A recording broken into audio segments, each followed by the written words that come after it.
はい、皆さんこんにちは。今日はですね、民泊で洗濯機導入を考えている方に向けてコンテンツ発信したいなと思ってます。ちょっと狭いテーマで思われがちかもしれませんけれども、割とですね、考え方によっては幅広くビジネス的に応用できるエッセンス詰まっているテーマかと思いますので、聞いていただければと思っております。民泊をやってるとですね、ゲストの方の利便性を上げるために洗濯機入れた方がいいんじゃないかとか、乾燥機入れた方がいいんじゃないかって、こういう声っていただくと思うんですよね。で、ただ、洗濯機導入するとですね、当然利便性は上がるから喜ばれる一方で、でも経費ってかかってきますよね。そこでですね、単純な洗濯機導入だけじゃなくて、小次郎みたいなミニランドリー入れることによって収益化しませんか？こういうテーマをお話ししたいなと思っているんです。どう収益化するかっていうとですね、やっぱりこのユーザーの方、ゲストの方の利用料金ね、タダで使っていただくんじゃなくて、1利用に対する単価をいただくというところのマネタイズ。さらに民泊をやってるとですね、自分たちのリネンとかタオルって毎回出てくるわけですよね。それに対する経費が出ていることに対して、小次郎をね、自分たちで入れてしまえば、スタッフモードっていうところでね、課金されずにこの機械を動かすことができますので、経費カットできるってことなんですよ。で、こちらは外に置きますから、外部のね、他の民泊の方とかゲストの方とか、あるいは住人の方々の利用も見込めることができれば、3つマネタイズポイントができることによって収益化のチャンスができてくるってことなんです。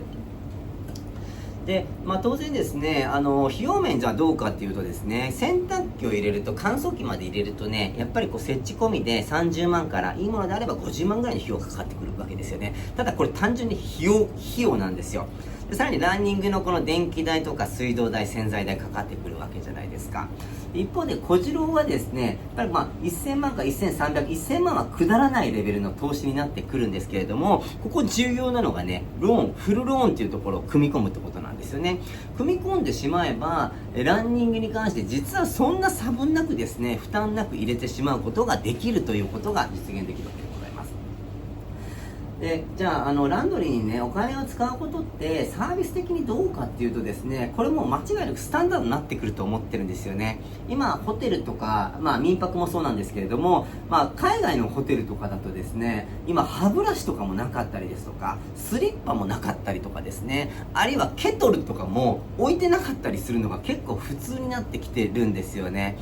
日本の皆さん結構信じられないかもしれないんですけれども、多分、今最近だと星のやさんとかも、歯ブラシなくしますみたいなことをちょっとニュースで見たことがあったんですけれども、要はいろんなものがね、最低限のものだけで他はオプションになりますよっていう発想っていうのは、時間軸とともにスタンダードになってくるんじゃないかなってことを思うわけです。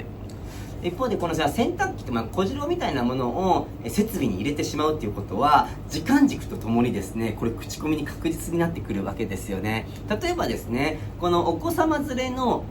方々の観光利用される方とかっていうのはね、洗濯機あるところとかってこういう検索とかされるわけですよね。そこでしっかり引っかかって口コミのいいような宿泊施設が運営できていれば、リピート獲得の大いなるチャンスになるんじゃないかなってことは思うわけです。ちょうどね、そういう方と打ち合わせしてこのコンテンツちょっとまとめてみたんですけれども、もう一つ思ったのはね、